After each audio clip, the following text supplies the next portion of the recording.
The Zephyrian warship, Crimson Talon, drifted through the asteroid field like a metallic predator stalking its prey. Commander Vex Thul stood on the bridge, his 4 eyes scanning the tactical display with practiced efficiency. The massive alien's carapace gleamed under the ship's purple lighting as he observed the small human vessel trapped between 2 of his destroyer escorts. "Target acquired, Commander," reported Navigation Officer Krill, her tentacles dancing across the control interface. One human ship. Designation unknown. Life signs indicate a single occupant. Vex Thul's mandibles clicked with satisfaction. Humans were rare this far into Zephyrian space, and capturing one alive would bring significant rewards from the High Council. These peculiar bipedal creatures from the outer rim had been causing minor disturbances along trade routes, but nothing that warranted serious military attention. "Disable their engines, but keep life support intact," Vex Thul commanded. "The Council wants specimens for study." The human ship, barely larger than a Zephyrian shuttle, attempted evasive maneuvers as plasma bolts streaked past its hull. The pilot was skilled, weaving between asteroids with surprising agility, but the outcome was inevitable. 3 Zephyrian warships against 1 tiny craft meant certain capture. Within minutes, the human vessel's engines sputtered and died. Electromagnetic nets wrapped around the ship like a spider's web, drawing it into the Crimson Talon's massive cargo bay. Inside the human ship, Captain Marcus Chen sat calmly in his pilot's seat, hands folded in his lap. His brown eyes studied the alien soldiers preparing to board his vessel through the viewport. At 35 years old, Marcus had served in conflicts across human space, but this was his first encounter with the Zephyrian Empire. The airlock hissed open, and 6 heavily armored Zephyrian soldiers stormed in, their energy weapons trained on the lone human. Each alien stood nearly 8 feet tall, their insectoid features hidden behind combat helmets. The lead soldier, decorated with golden rank insignia, gestured for Marcus to stand. "Human designation, identify yourself," the soldier commanded in heavily accented English through his translator device. Marcus rose slowly, showing no signs of fear or aggression. "Captain Marcus Chen, Independent Traders Guild. You are now prisoner of the Zephyrian Empire. Comply and you will not be harmed." Marcus nodded once, allowing the aliens to escort him from his ship. As they walked through the Crimson Talon's corridors, he memorized every detail. Guard rotations, weapon placements, structural weak points. His military training had taught him to treat every situation as a potential battlefield. The detention cell was a sterile cube with glowing purple walls and a single bench. As the force field activated, sealing him inside, Marcus sat down and closed his eyes. To his captors, he appeared to be meditating or perhaps sleeping. In reality, he was accessing neural implants that had been dormant for years. Commander Vex Thul watched the human through security monitors, noting the prisoner's unusual calm. Most species showed clear signs of distress when captured, but this human seemed almost peaceful. "Run a deep scan," Vex Thul ordered. "I want to know everything about our guest." The medical scans revealed basic human physiology: 2 arms, 2 legs, 1 head, standard carbon-based biology. What the scanners failed to detect were the microscopic quantum processors embedded in Marcus's nervous system, or the nanoscale manufacturing units dormant in his bloodstream. Hours passed. The human remained motionless, showing no signs of attempting escape. Security footage revealed him occasionally opening his eyes to observe his surroundings before returning to his meditative state. "Sir," Communications Officer Gilles announced, "High Command is requesting immediate transport of the prisoner to Nexus Prime for interrogation and study." Vex Thul nodded.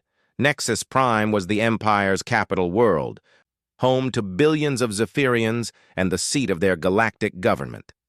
The journey would take 3 standard days through hyperspace. As the Crimson Talon prepared for the jump to hyperspace, Marcus opened his eyes. Through his neural interface, he had been quietly analyzing the ship's systems, mapping its network architecture, and identifying critical vulnerabilities. The Zephyrians used quantum encryption for their communications, but human cybernetics had evolved specifically to counter such defenses.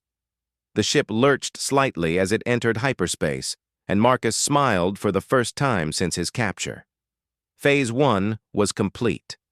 Deep within his cellular structure, dormant programs began to activate. Military-grade enhancement protocols, classified beyond the highest security levels, started their initialization sequences. His heart rate remained steady, his breathing unchanged, but on a molecular level, Marcus Chen was transforming. The nanites in his bloodstream, originally designed for battlefield medical support, began manufacturing specialized compounds. His neural implants, dormant for 3 peaceful years of trading, reconnected to quantum communication networks that spanned the galaxy. Most importantly, his enhanced memory began accessing files that had been locked away since the end of the Terran-Centauri War. Marcus Chen wasn't just a trader. He was Lieutenant Colonel Marcus Chen, formerly of the Terran Special Operations Command, veteran of 17 classified missions and holder of the Solar Cross with quantum clusters. He had spent 3 years in deep cover, establishing his trader identity as part of a long-term intelligence operation. The Zephyrian Empire had just captured one of humanity's most dangerous weapons. As the ship traveled through hyperspace toward Nexus Prime, Marcus continued his meditation, though his enhanced senses were now fully active. He could hear conversations in distant parts of the ship, detect the electromagnetic signatures of every piece of equipment, and feel the subtle vibrations that revealed the vessel's structural integrity. Through his quantum-encrypted neural link, he established contact with Terran Command. The response was immediate and classified at the highest levels. Operation Prometheus was authorized. After years of preparation, humanity was ready to demonstrate why they had remained unconquered despite being surrounded by larger, more technologically advanced empires. Commander Vexthul received reports that their prisoner remained docile and cooperative. The human ate the food provided, used the sanitation facilities normally, and showed no signs of planning an escape. Security remained standard for a single unarmed prisoner. What Vexthul didn't know was that Marcus was no longer unarmed. His enhanced physiology was now producing organic compounds that could serve as explosives. His bone structure had been reinforced to superhuman levels, and his neural processors were running combat algorithms developed from centuries of human warfare. As the second day of travel began, Marcus stood and walked to the center of his cell. To the monitoring systems, he appeared to be stretching after a long period of sitting. In reality, he was testing the force field's resonance frequency, measuring the exact distance to the cell's power coupling and calculating the precise force required to breach the containment system. The Zephyrians had captured a human thinking they were dealing with a simple trader. They had no concept of what human military enhancement could accomplish, no understanding of the technologies developed during humanity's recent wars, and no awareness that their prisoner had been specifically trained to infiltrate and destroy enemy installations. Marcus looked directly at the security camera and smiled again. It was time for the Zephyrian Empire to learn why humans had earned their reputation as the galaxy's most unpredictable species. 8 minutes until his escape, 8 minutes until everything changed. Marcus placed his hand against the force field barrier, appearing to examine its purple glow with casual curiosity. The energy field hummed with a frequency of 847.3 terahertz, and his enhanced nervous system calculated the exact harmonic disruption needed to create a cascading failure. He pressed his palm flat against the barrier. To the security monitors, it looked like harmless investigation. Through his skin, nanites released a stream of engineered particles that began interfering with the field's quantum matrix. The disruption was microscopic, undetectable by Zephyrian sensors designed to watch for crewed escape attempts. Meanwhile, his neural implants had infiltrated the ship's communication network. Zephyrian cybersecurity was impressive by galactic standards, but humanity's wars had been fought as much in cyberspace as in physical reality. Human programmers had developed intrusion algorithms that could penetrate any known encryption. Through the ship's network, Marcus accessed crew schedules, weapon inventories, and most importantly, the complete structural blueprints of the Crimson Talon. The massive warship carried a crew of 2,147 beings, possessed enough firepower to level a small moon, and was considered one of the most advanced vessels in the Zephyrian fleet. None of that mattered to someone who knew exactly which 17 components to destroy to turn the ship into drifting scrap metal. The force field flickered once, so briefly that the security systems registered it as a minor power fluctuation. Marcus stepped back and returned to his meditation position, but his enhanced hearing detected the subtle change in the field generator's operating frequency. The barrier would fail in approximately 6 minutes. On the bridge, Commander Vex Thule reviewed reports from his department heads. Everything was proceeding normally. The human prisoner remained contained. Ship systems operated within acceptable parameters, and their arrival at Nexus Prime was scheduled for the following morning. "Commander," Science Officer Plex announced, extending a data pad with one of his forearms. "Preliminary analysis of the human prisoner is complete." Vexthul studied the biological data with interest. Unremarkable physical capabilities, standard neural activity, no enhanced cybernetics detected. "Are you certain about these readings?" "Completely certain, sir. Our sensors are the most advanced in the fleet. If this human possessed any technological enhancements, we would have detected them immediately." The commander's mandibles clicked with mild disappointment. He had hoped their prisoner might possess some of the legendary human technologies he had heard rumors about.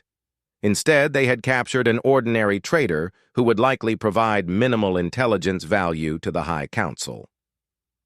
4 decks below, Marcus felt the nanites in his bloodstream complete their transformation of his bone and muscle tissue. His skeletal structure now possessed the same molecular density as starship armor plating, while his muscular system could generate force equivalent to a small hydraulic system. The changes were invisible to external observation, but would allow him to tear through bulkheads with his bare hands. The force field flickered again, this time for nearly a full second. Emergency systems automatically compensated, but Marcus's enhanced vision detected the momentary gap in coverage. He stood and walked to the cell's rear wall, placing both hands against the metal surface. His fingertips released acid compounds that began eating through the bulkhead's molecular bonds. The process was silent and left no visible trace, but within the wall, a hole was slowly expanding toward the maintenance conduit that ran parallel to the detention block. 3 minutes until the force field failed completely. 3 minutes until the Zephyrian Empire learned what happened when humans decided to fight back. Through the ship's communication network, Marcus uploaded a virus program that had been perfected during the siege of Kepler Station. The code was elegant in its simplicity, designed to lie dormant until activated, then systematically shut down every critical system aboard an enemy vessel. The virus embedded itself in the Crimson Talon's primary computer core, invisible to standard detection protocols. It would remain harmless until Marcus triggered its activation with a specific neural command. When that happened, the ship would lose propulsion, life support, weapons, and communications within 90 seconds. But destroying the ship wasn't Marcus's primary objective. He needed to send a message that would reach every corner of the Zephyrian Empire, a demonstration of human capabilities that would fundamentally alter the balance of power in this region of space. The acid had eaten through the bulkhead, creating an opening just large enough for him to squeeze through. Beyond the wall lay the maintenance conduit he had identified in the ship's blueprints, a narrow tunnel that connected to every major system aboard the vessel. The force field generator made a soft clicking sound as its quantum matrix finally collapsed. The purple barrier vanished, leaving only empty air between Marcus and freedom. He moved with inhuman speed, diving through the hole in the wall just as emergency alarms began sounding throughout the ship. Behind him, the cell's security sensors detected his absence and automatically sealed the detention block, trapping him inside the walls of the ship itself. Or so the Zephyrians believed. Marcus crawled through the maintenance conduit with mechanical precision, his enhanced hearing tracking the movement of security teams throughout the ship. They were searching the detention level, assuming he was hiding somewhere nearby. None of them considered that their prisoner might already be moving toward the ship's most sensitive areas. "All security teams to detention level 7, Commander Vex Thul's voice echoed through the ship's communication system. "The human prisoner has escaped his cell. Exercise extreme caution and bring him back alive." Marcus reached the first junction in the conduit system and paused to access the ship's internal sensors through a maintenance terminal. The security display showed dozens of armed Zephyrian soldiers moving through the detention block, searching every room and corridor with systematic thoroughness. They would never find him. Human special operations training included extensive instruction in shipboard infiltration, specifically designed for scenarios exactly like this one. While his captors searched for him in the obvious places, he was moving toward objectives they couldn't imagine. His first target was the primary communication array, located in the ship's forward section. Destroying it would prevent the crew from calling for reinforcements or warning other ships about what was happening aboard the Crimson Talon. The conduit led directly past the communication center's power coupling, a massive cylinder that channeled energy from the ship's main reactor. Marcus stopped beside it and began manufacturing shaped charges from the chemical compounds his enhanced metabolism had been producing. The explosives were organic, undetectable by standard scanners, and precisely calibrated to cause maximum damage to Zephyrian technology. He attached them to specific stress points on the coupling, locations that would cause a cascading failure throughout the entire communication network. "Security teams report no contact with the prisoner," came an announcement over the ship's internal communication system. "Expanding search to levels 6 and 8. Marcus smiled in the darkness of the maintenance conduit. By the time they realized where he actually was, it would be far too late to stop what he had set in motion. He activated the charges with a thought, and the communication coupling exploded in a shower of sparks and molten metal. Throughout the ship, communication screens went dark as the network collapsed. The Crimson Talon was now isolated, cut off from the rest of the Zephyrian fleet. His next target was the weapons control center, located amidships near the main reactor. The corridor leading to it would be heavily guarded, but Marcus wasn't planning to use the corridors. He moved through the maintenance conduits like a ghost, his enhanced senses guiding him past motion detectors and automated security systems. The Zephyrians had designed their ship to repel external attacks, but they had never considered the possibility of someone dismantling it from within. At the weapons control center, Marcus found a more challenging target. The power systems were heavily shielded and protected by multiple redundancies. Destroying them would require a more sophisticated approach than simple explosives. He accessed the center's main computer terminal through the maintenance interface, his neural implants interfacing directly with the Zephyrian operating system. The alien software tried to resist his intrusion, but human cybersecurity had evolved to overcome exactly these types of defenses. Within seconds, he had administrative access to the ship's entire weapons grid. Every plasma cannon, missile launcher, and defensive system was now under his control. Marcus began uploading new targeting parameters to the weapon systems, programming them to aim at the ship's own critical components. When activated, the Crimson Talon's weapons would tear the vessel apart from within. "Commander!" came a panicked voice over the emergency communication channel. "We've lost all external communications. Something has destroyed the primary array." Vex Thul felt his carapace tighten with the first touch of real concern. A simple escape from detention was one thing, but destroying ship systems suggested capabilities that their prisoner wasn't supposed to possess. How is that possible? Our sensors showed no technological enhancements. Unknown, sir. But that's not the worst of it. Someone has accessed the weapons control network. We're detecting unauthorized modifications to the targeting system. The commander's 4 eyes widened in shock. Accessing Zephyrian weapons systems required not only advanced cybersecurity knowledge, but also detailed understanding of their technology. How could a human traitor possibly possess such capabilities? Deep within the ship's maintenance conduits, Marcus was already moving toward his final objective. The main reactor core lay at the heart of the Crimson Talon, protected by layers of armor and radiation shielding.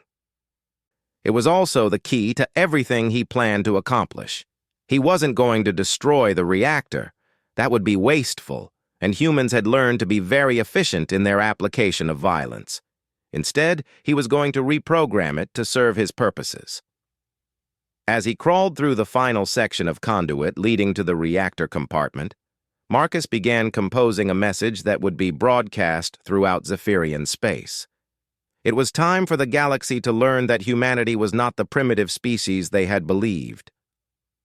Marcus emerged from the maintenance conduit into the reactor chamber, a cathedral-sized space dominated by the pulsing blue glow of contained antimatter. The Crimson Talon's power core hung suspended in the center of the chamber, surrounded by magnetic field generators and cooling systems that hummed with barely contained energy. 2 Zephyrian technicians stood at monitoring stations, their attention focused on routine maintenance displays. They never noticed the human dropping silently from the overhead access port, moving with predatory grace across the metal deck. Marcus approached the first technician from behind, his enhanced reflexes allowing him to move faster than the alien's nervous system could react. A precise strike to the base of the skull sent the Zephyrian into unconsciousness without permanent damage. The second technician barely had time to turn before suffering the same fate. With the reactor chamber secured, Marcus accessed the main control console. The Zephyrian computer system offered token resistance before his neural implants overwhelmed its defenses and assumed administrative control. Through the ship's quantum processors, he now commanded every system aboard the Crimson Talon. He began with a ship-wide announcement, his voice carried to every deck and compartment through the internal communication network. Attention crew of the Crimson Talon. This is Captain Marcus Chen of the Terran Defense Force. Your ship is now under human control. On the bridge, Commander Vexthul's mandibles clicked in disbelief. The human prisoner's voice was calm and confident, speaking with an authority that sent chills through the alien officer's carapace. You have 10 minutes to abandon ship, use your escape pods and evacuation shuttles. Any crew member who remains aboard after that time will be considered hostile and dealt with accordingly. Impossible, Vexthul muttered, his 4 eyes scanning tactical displays that showed system after system falling under unauthorized control. Run a deep scan on the human prisoner. I want to know what we're really dealing with. Science Officer Plex's tentacles danced frantically across his console before freezing in absolute shock. Commander, the readings have changed completely. The human is showing technological enhancement beyond anything in our databases.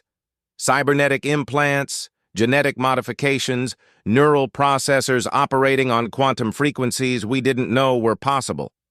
How did we miss this during the initial scan? The enhancements were dormant, sir, completely inactive. Our sensors couldn't detect technology that wasn't operational. In the reactor chamber, Marcus was simultaneously broadcasting on 17 different frequencies while uploading terabytes of data to quantum communication networks that spanned the galaxy. His message was being received by human outposts, alien governments, trading organizations, and military commands throughout known space. The transmission began with complete technical specifications for Zephyrian military technology, detailed tactical assessments of their fleet capabilities, and strategic analysis of their empire's economic and political weaknesses. Information that intelligence agencies would have spent decades trying to acquire was being distributed freely to anyone with a quantum receiver. But the technical data was just the opening act. To all who receive this transmission, Marcus continued, his voice now reaching across multiple star systems simultaneously, let it be known that the Zephyrian Empire has violated the Terran non-aggression accords by unlawfully detaining a human citizen. This action demands immediate response. Through the ship's sensors, he detected escape pods launching from various decks as crew members heeded his warning and abandoned the vessel. Commander Vex Thule was apparently among those who chose discretion over valor, his command pod departing the ship along with most of the bridge crew. Marcus waited until the life sign indicators showed fewer than 50 Zephyrians remaining aboard, all of them in the engineering sections trying desperately to regain control of their ship. He activated the weapons systems he had reprogrammed earlier, and the Crimson Talon began firing upon itself. Plasma bolts tore through the ship's secondary systems, precisely targeting power relays, computer cores, and structural supports. The vessel shuddered as internal explosions rippled through its hull, but Marcus made certain the damage was carefully controlled. He needed the ship functional for what came next. The reactor core's antimatter containment field fluctuated as he began the most complex part of his plan. Using principles developed during humanity's most classified research projects, he was converting the Crimson Talon's power source into something far more dangerous than a mere bomb. The antimatter reactor became a quantum transmission amplifier, channeling energy across dimensional barriers that most species didn't even know existed. Through this interdimensional gateway, Marcus established contact with the Terran Strategic Command, located 17,000 light-years away in the Centaurus arm of the galaxy. Command, this is Operative Prometheus, package delivered successfully, requesting immediate deployment of Task Force Omega. The response came back instantly through quantum entanglement communication. Prometheus confirmed. Task Force Omega is spooling up for immediate deployment. ETA to your position, 47 minutes. Marcus smiled as he began the final phase of his mission. The Crimson Talon was no longer just a disabled warship. It had become a quantum beacon, broadcasting coordinates and tactical data directly to the most powerful military force humanity had ever assembled. Task Force Omega consisted of 12 vessels that didn't officially exist, crewed by soldiers who had supposedly died in classified accidents, equipped with technologies that violated several interstellar treaties. The task force had been positioned in deep space beyond the galactic rim for exactly this purpose, to demonstrate human military capabilities when diplomacy failed. Across Zephyrian space, the effects of Marcus's transmission were already being felt. The complete technical specifications of their military technology had rendered their fleet obsolete overnight. Every encryption code, every tactical doctrine, every strategic weakness had been laid bare for their enemies to exploit. But more importantly, the transmission had revealed something that would fundamentally alter galactic politics. Humans were not the primitive traders and colonists that other species believed them to be. The data included detailed information about human enhancement technologies, descriptions of weapons that could sterilize entire star systems, and strategic analyses that demonstrated how humanity could cripple any of the major galactic empires within weeks if they chose to do so. Marcus had been one agent among thousands, each living in deep cover throughout alien space, each ready to activate when the time came. The Zephyrian Empire had unknowingly surrounded themselves with human operatives who had been watching, learning, and preparing for years.